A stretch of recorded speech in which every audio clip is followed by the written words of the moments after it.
Following a string of summer victories, most recently at Second Manassas, in early September 1862, Confederate General Robert E. Lee seeks to maintain his hard-earned initiative. It is the first time Lee's Confederates have set foot on Union soil. Lee's march into Maryland is a bold gamble. He hopes to bring the Union Army to battle and deliver another crushing defeat on the U.S. Capitol's doorstep. But Lee's fortunes take a turn. He must divide his army to deal with the strong Union force at Harper's Ferry. To make matters worse, his opponent, General George B. McClellan, moves with unusual speed in pursuit. His confidence boosted with an intercepted copy of Lee's operational plan. McClellan pushes Lee's thin ranks in the gaps of South Mountain. Though the Southerners fall back, the fight here buys Lee time to find a battleground of his choosing.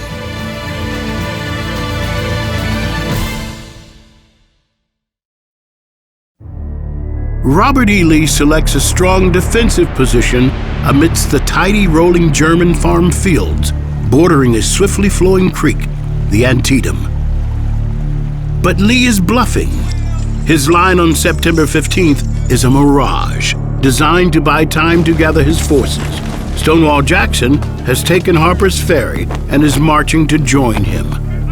McClellan pauses for 2 days in order to better understand Lee's position. He is convinced that Lee heavily outnumbers him. Yet Lee's bluff comes with heavy risk. If he is forced to retreat, there's only one escape route across the Potomac back to Virginia. On the afternoon of September 16th, McClellan decides to attack.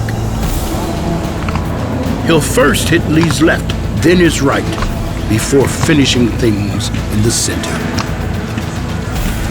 After forwarding troops across Antietam Creek, McClellan's first attack begins early Wednesday morning, September 17th, as the soldiers of Joe Hooker's First Corps march south, aiming for the Dunker Church.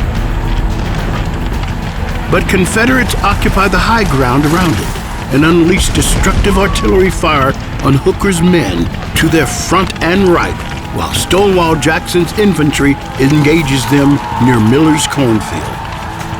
Hooker responds with his own guns. Some call it artillery hell. The battle here quickly escalates into some of the most savage fighting of the Civil War. To the west, John Gibbon's Iron Brigade fares better. Marching through and around the cornfield, they enter the West Woods, where they withstand vicious Confederate counterattacks. By 7 a.m., Hooker is making progress in the cornfield, and Jackson's line, Lee's left flank, is under a very real threat of collapse. But just then, momentum shifts. John Bell Hood's hard-fighting division counterattacks through the cornfield and drives back Hooker, though at a frightful loss. Hooker calls for support from Major General Joseph Mansfield's 12th Corps. Mansfield advances his divisions in a formation that make them an easy target for Confederate artillery, and Mansfield is mortally wounded within minutes of entering the front lines. Yet one division of the 12th Corps manages to break through the Confederate line and reaches the Dunker Church. Before he can follow up on this initial success, General Hooker gets shot in the foot and leaves the fight. Lacking a leader to unite the 1st and 12th Corps, there is no rapid follow-through on the Union success at Dunker Church. With little sense of the rebel positions, around 9 a.m., General Edwin Sumner leads his 2nd Corps into the fight. Though his corps, 3 divisions strong, is nearly half the size of Lee's entire army, Sumner's columns are strung out, and he attacks with but 1 division. Sumner intends to turn the Confederate left flank, But it's his own that's vulnerable. Sumner's largest division, that of John Sedgwick, moves into the West Woods and is overwhelmed by a powerful Confederate counterattack. Sedgwick falls back with barely half of his men. Lee's left flank had been battered and bruised, but not broken. Although occasional fighting still occurs in the vicinity, by mid-morning, the battle shifts further south toward an old sunken farm road.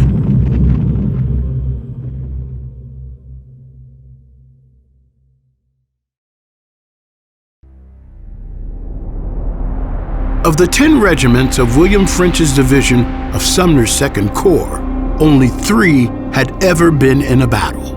Awaiting them are 2 of D.H. Hill's brigades, Rhodes' Alabamians and Anderson's North Carolinians, men that had seen plenty of combat. They had taken control of an old wagon shortcut, a portion of it sunken by frequent use.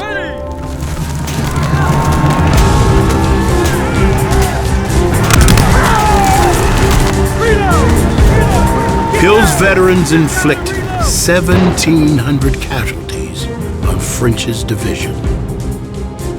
At 10:30, reinforcements pour in on both sides. Lee commits the last of his reserves in the vicinity to extend Hill's right, while Richardson's division arrives to reinforce French. An Alabama officer ordered to realign his regiment mistakenly shouts "About face" amid the battle's roar. All along the sunken road, it looks as if a general retreat has been ordered. 5 regiments of Confederates begin to fall back towards Sharpsburg. Lee's center is now in grave danger of collapse. Richardson's advance is blunted by artillery from General James Longstreet at Piper Farm, and further assaulted by small but ferocious counterattacks organized by D.H. Hill. Once again, Lee adeptly moves smaller units to stop McClellan's large blue tide. General Richardson is fatally wounded, and without his initiative, the Union advance grinds to yet another halt. Though 12,000 fresh men of the 6th Corps have just arrived at the front, General McClellan uses them to bolster his shattered right flank, and at the sunken road misses an opportunity to crack Lee's line wide open. By 1:30, when the fighting ebbs here, 5,600 men lay dead or wounded in an area that becomes known as the Bloody Lane. Antietam's battle toll is 17,500 and climbing.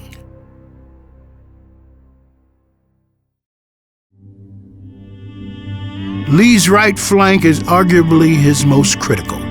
It's the closest to his escape route home.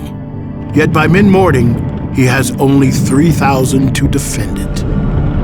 Across the creek, Ambrose Burnside's 9th Corps waits. He has been told to launch a diversionary attack on the Confederate right to draw attention away from Hooker's assault. But Burnside has been commanded to hold until given explicit orders to attack. Orders that do not reach him until 10 a.m.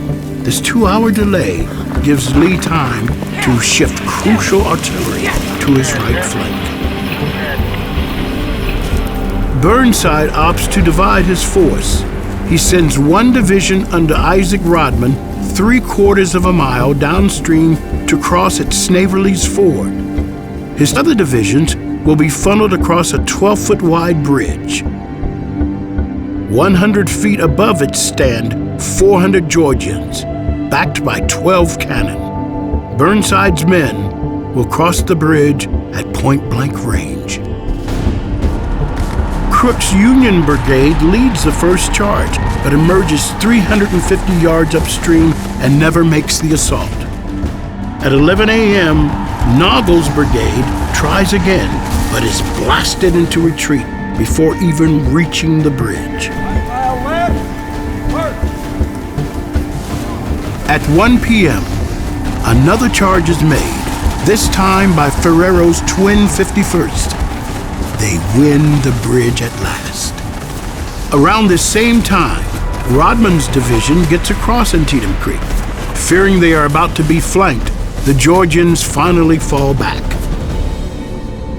And for the third time today, Lee's Army of Northern Virginia is on the verge of a resounding defeat.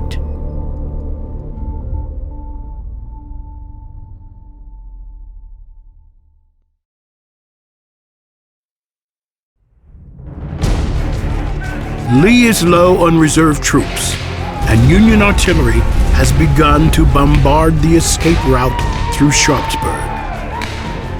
But Lee is once more spared by circumstance. Burnside takes 2 hours to get his 10,000 through the bottleneck at the bridge over Antietam Creek.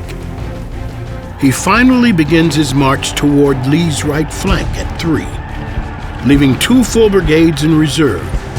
He intends to cut off Lee's retreat. His 1-mile-wide attack is initially successful, with 1 division pushing toward the Harper's Ferry Road, while elements of 2 other brigades come to blows with D.R. Jones' Confederates. Only Robert Toombs' 700-man brigade is left to defend Lee's right flank. Many Confederates panic and run wild through the streets of Sharpsburg.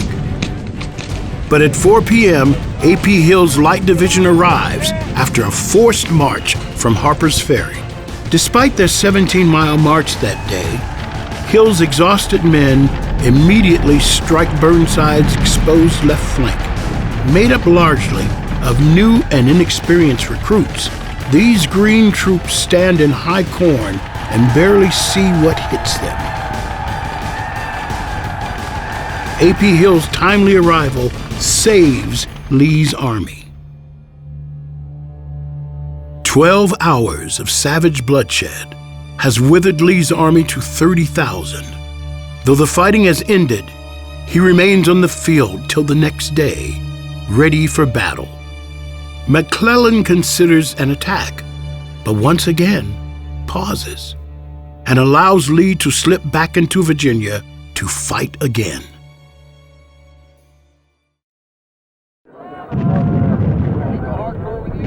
So who won the battle at Antietam? McClellan's army controlled the field and arguably saved the nation by driving Lee from the U.S. Capitol's doorstep.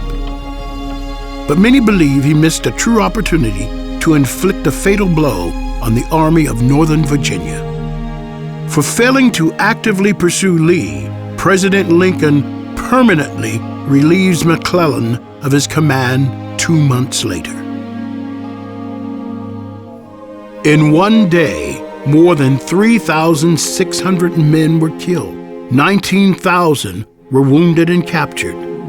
More American dead than Pearl Harbor, D-Day, or 9/11. Shocking portraits taken by Alexander Gardner are displayed in the North, exposing the grim realities of the war to all who see them. President Lincoln uses the victory to announce the Emancipation Proclamation, turning the conflict into a war destined to change the very nature of American society. By freeing the slaves, Lincoln also signaled the intent to use African Americans as soldiers. Before the end of the war, almost 180,000 would serve their country.